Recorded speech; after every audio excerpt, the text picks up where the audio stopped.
where you are. Have a good night.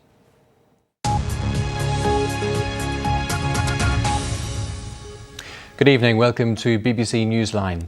Gordon Brown and Brian Cowan have left Northern Ireland without a deal after 3 days of negotiations. They've given local politicians 2 more days to discuss a suggested pathway to agreement. But if the parties don't broker a deal by Friday, the Prime Minister and Taoiseach will publish their proposals on the way forward. Our political correspondent Martina Purdy reports now on today's efforts to save the Assembly. After 3 days, there was no white smoke at Hillsborough. Despite the best efforts of 2 governments, policing and justice powers aren't going anywhere. They're still being driven by direct rule. And by lunchtime, the media, which had been kept outside in the cold, was brought inside for a closing press conference with 2 prime ministers, much to the surprise of one politician who opened the wrong door. That provided some light relief before an exhausted Gordon Brown and Brian Cowan came in to insist all wasn't lost. I don't think we've failed. I think we have made enormous progress. From where we were on Monday, where quite honestly the parties were not talking to each other, we've had 2 plenary sessions, we've had meetings with all the individual parties, we've made enormous progress on the individual issues that I've just raised with you. It is now for the parties to look at these individual issues and see how they can progress them to a final document. If they can't do that and it's not possible, we will publish our own document.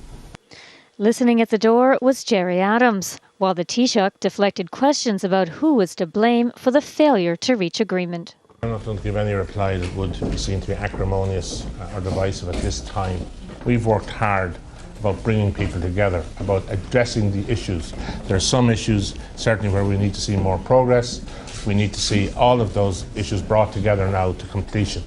Let us please focus for the next couple of days and give this process our best wishes so that it can obtain an outcome that we all recognise the people deserve.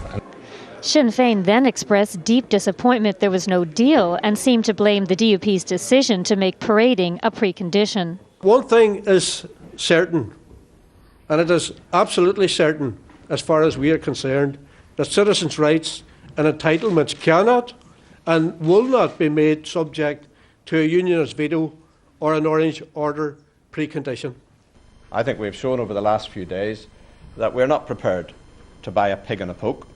We're not prepared to simply take whatever is thrown at us, whether from governments or from Sinn Féin. We will do what's right for our community. With another government deadline set for Friday, the man who could be Justice Minister said the parties must use the time to reach agreement.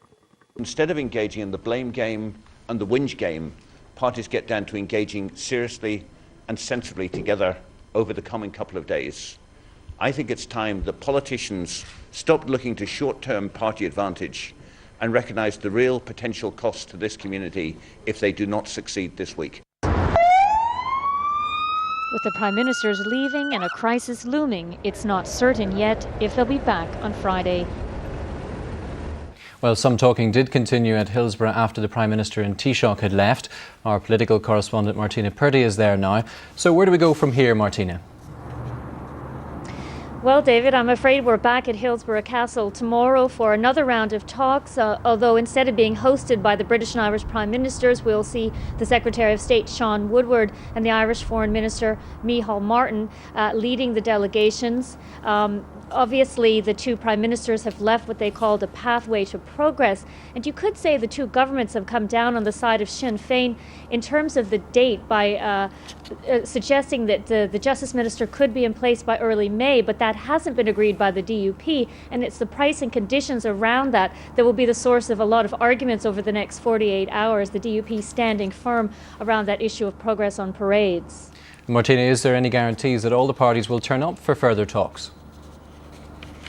Well, although Sinn Féin expressed very deep disappointment that there wasn't a deal and told the governments and the other parties at a plenary today, Martin McGuinness said that his party had no confidence in this process delivering. There's no sign of that party walking away. I'm told by Sinn Féin that they will be back here tomorrow for more talks.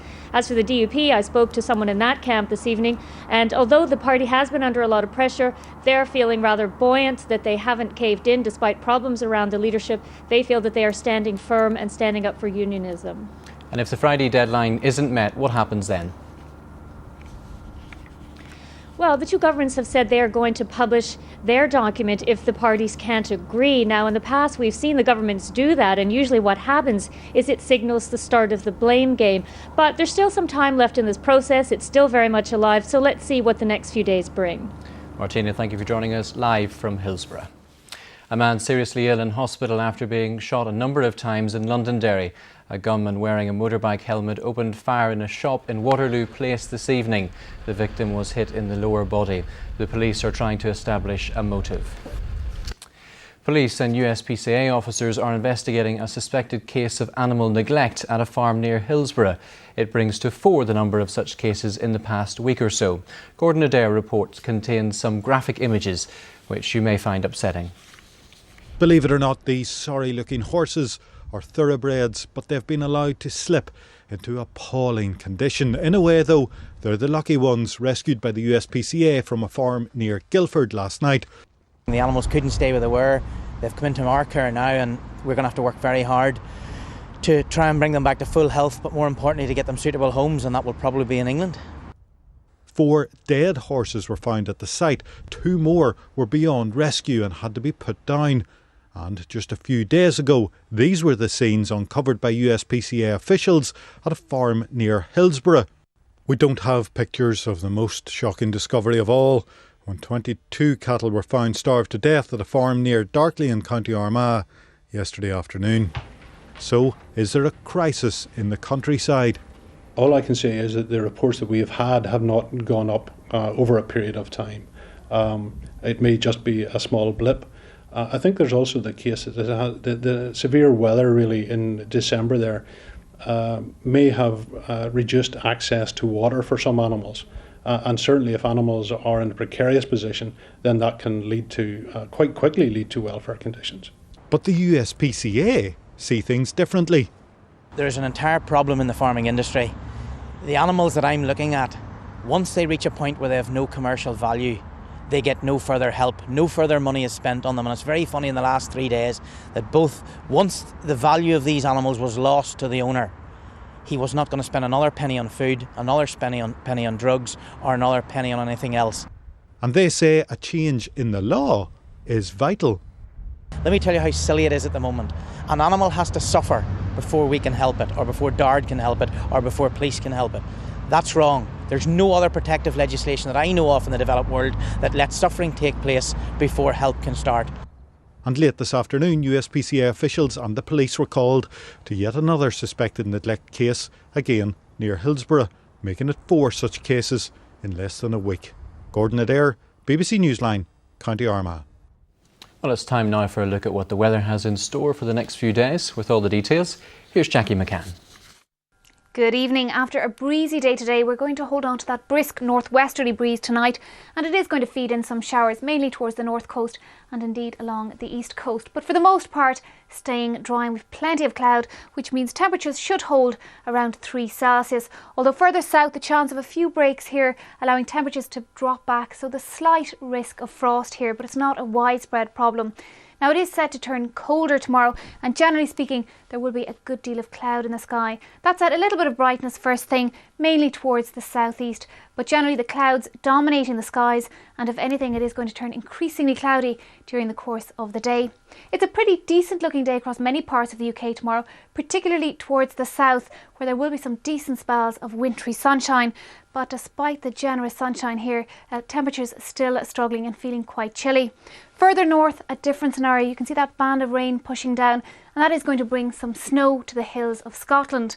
Now, while it stays dry in Northern Ireland for much of daylight hours, by about mid to late afternoon we are going to start to introduce this wet weather. So outbreaks of rain, light and patchy at first, but during the course of Thursday night it will pep up and there will be some heavy bursts. But that should clear away early on Friday, all the same leading to a risk of some icy stretches. Now Friday we're in the proper cold air. It will brighten up at times, but there's a risk of some wintry showers. These showers will come sailing in on a brisk northerly breeze.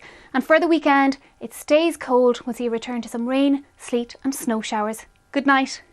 Well, that's it for now. The next BBC Newsline will be at 6:25 in the morning. You can keep up to date with local news on BBC Radio Ulster or our local online news service. But from everyone here, have a very good night. Bye-bye.